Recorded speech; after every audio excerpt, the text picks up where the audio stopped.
Deuxième épisode de cette série, cette mini-série sur les rencontres insolites. Merci beaucoup pour tous les commentaires sur TikTok, les partages et tout ça.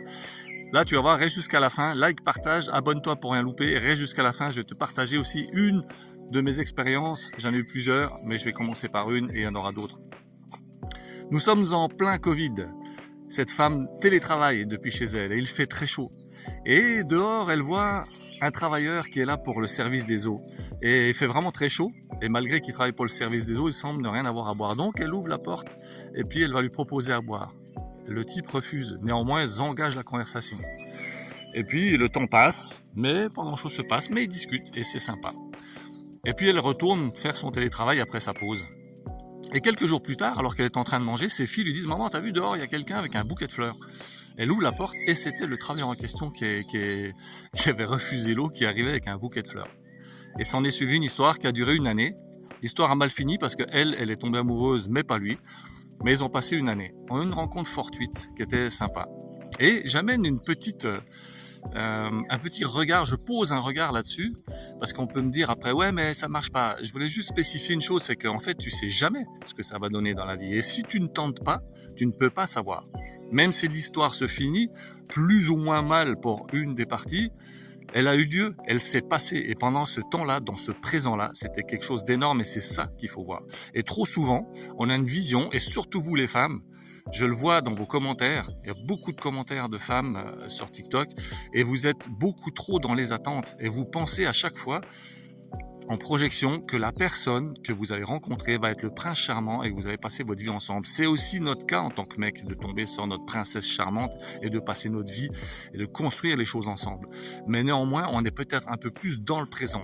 Et du coup, on est peut-être moins dans les attentes. Donc, je voulais faire cette petite aparté parce que c'est important à comprendre.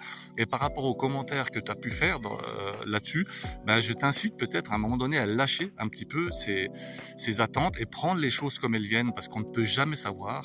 C'est le jour où on va mourir, si on a le temps, si c'est pas lors d'un accident ou de quelque chose d'immédiat, qu'on saura qui était au pluriel les bonnes personnes, là où les bonnes personnes avec qui on a vécu. Mais moi, je pars du principe que chaque personne avec qui j'ai vécu est la bonne personne dans l'instant. Donc, petit aparté.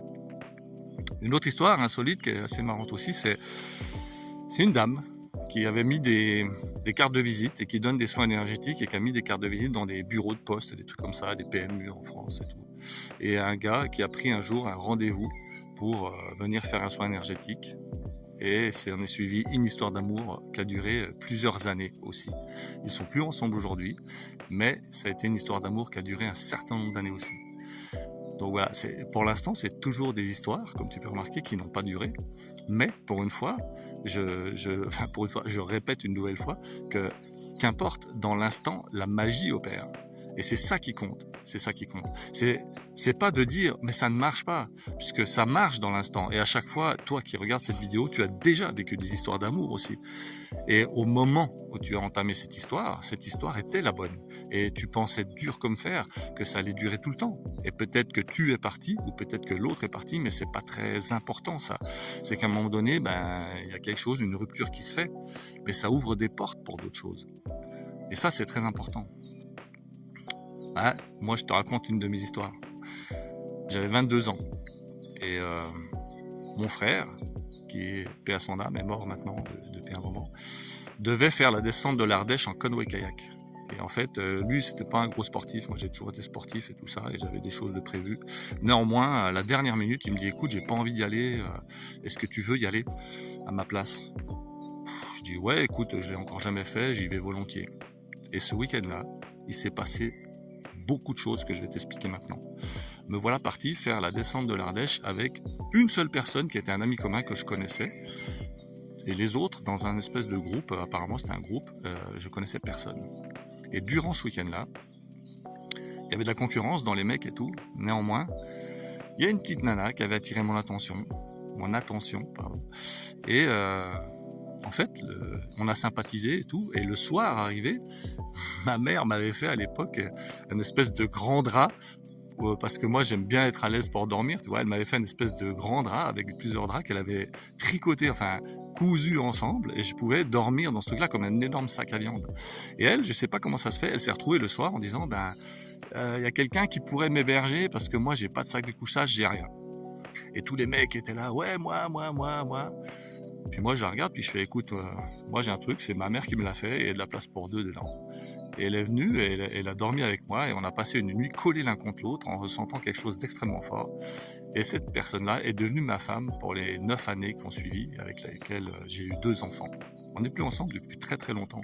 Mais c'est une histoire qui est sympa parce que c'est pas fini. En dehors de ça, ce même week-end, il s'est passé quelque chose d'énorme dans ma vie parce que mon frère, qui m'avait laissé sa place, je lui ai laissé ma voiture, lui n'en avait pas. Et il a eu un accident avec ma voiture. À l'époque, il n'y avait pas de téléphone portable et tout. Et une des nanas du groupe, on s'est arrêté sur le chemin du retour dans un restaurant et une des nanas du groupe va téléphoner dans une cabine pour appeler ses parents. Et je ne sais pas comment ça se fait. Elle revient, elle me dit, il faut que tu appelles chez toi, ton frère a un accident. Et je me dis, ah bon, c'est grave. Elle me dit, je sais pas. Je dis, mais comment tu sais ça? Elle me dit, c'est la mère de Luigi, donc mon pote, etc., qui a cherché à me joindre. Mais, enfin, j'ai jamais su réellement comment l'information va transiter, mais qu'importe. Et voilà que je vais essayer de téléphoner depuis cette cabine chez mes parents à l'époque. Et le téléphone sonne dans le vide, personne ne répond. Et autour de chez nous, dans le quartier, il y avait ma tante, ma cousine, etc. Donc j'appelle toutes ces maisons, les unes après les autres, et personne ne répond jamais, quoi. Et je commence à gamberger. Je me dis, merde, ça se trouve, il est mort et tout, etc. Alors que moi, j'étais sur un nuage en train de vivre une histoire d'amour qui était en pleine naissance. Je me dis, putain, le truc, ça m'a cassé dans ma vibration. J'avais qu'une envie, c'était rentrer, savoir ce qui se passait. Et du coup, c'est ce que j'ai fait. Donc ça a pris quand même des heures, parce qu'on devait rentrer sur Lyon. J'ai dû la poser sur Lyon, repartir à l'époque chez mes parents dans le Jura. Et quand je suis arrivé à la maison, en fait, j'avais complètement oublié qu'il y avait une espèce de fête au village et que tout le monde était là-bas. Donc personne ne répondait au téléphone pour cette raison. Néanmoins, j'arrive et sur la porte de ma chambre chez mes parents, il y avait un petit message comme ça de mon frère. Il y avait marqué ta bagnole est foutue, mais moi j'ai rien. Et à l'époque, j'étais très matérialiste. J'avais 22 ans, c'était ma première voiture, une petite voiture de sport super sympa. Ils étaient le genre de mec qui, chaque fois qu'ils sortaient, acheter une baguette de pain, un truc, nettoyer les jantes et tout, là. Et en fait, j'ai tellement eu peur qu'il soit mort ou qu'il ait des problèmes, etc. Depuis, il est mort, mais pas de ça. Que je suis allé le voir, j'ai ouvert la porte de sa chambre, j'ai entrouvert et je lui ai dit ça va. Et il savait combien j'étais matérialiste sur cette voiture-là. Et il me dit oui, ça va, j'ai rien. Et ça m'a tellement soulagé que ça m'a guéri définitivement de tout attachement matériel. Et j'ai plus jamais attaché la moindre importance au matériel. Alors je dis pas que je m'en fous, que je prends pas soin, bien au contraire, je suis très méticuleux. Mais disons que j'ai plus jamais eu ce sentiment d'appartenance et d'attachement à un quelconque matériel, une voiture, une moto, une maison, n'importe quoi. Tout ça, ça m'a définitivement guéri. Donc ce week-end-là, il s'est passé une histoire d'amour qui a duré une dizaine d'années, 2 enfants qui en sont sortis, dont un a d'ailleurs eu son propre enfant hier aussi.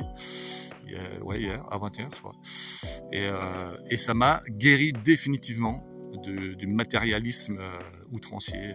Donc voilà, c'était la petite anecdote du jour à travers cette mini-série sur les rencontres insolites. Et il y en aura d'autres, je t'en ferai d'autres. Il y en a encore beaucoup dans le stock. Dis-moi si ça t'a plu, si tu as aimé, like, partage, commente.